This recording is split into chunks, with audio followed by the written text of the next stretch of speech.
Chapter 3. A criticism of Gaunilon's example, in which he tries to show that, in this way, the real existence of a lost island might be inferred from the fact of its being conceived.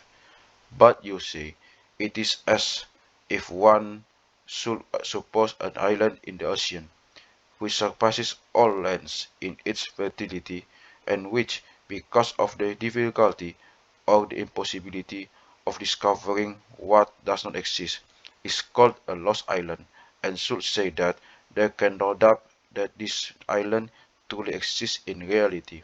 For this reason, that one who hears it described easily understands what he hears.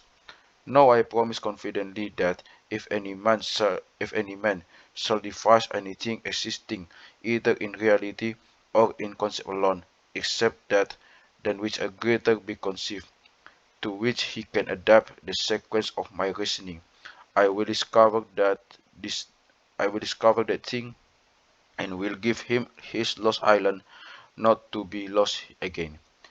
But it now appears that this being than which a greater is inconceivable cannot be conceived not to be, because it exists on so assured a ground of truth, for otherwise it would not exist at all.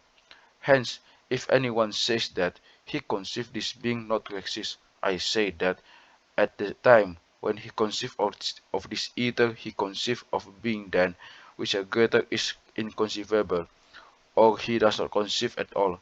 If he does not conceive, he does not conceive of the non-existence of that of which he does not conceive. But if he does conceive, he certainly conceive of a being which cannot be even conceived not to exist. For if it could be conceived not to exist, it could be conceived to have beginning and an end. But this is impossible. He then who conceived of this being conceived of a being which cannot be even conceived or not exist. But he who conceives of this being does not conceive that it does not exist. Else he conceived that what is inconceivable. The non-existence then of that than which a greater cannot be conceived is conceivable.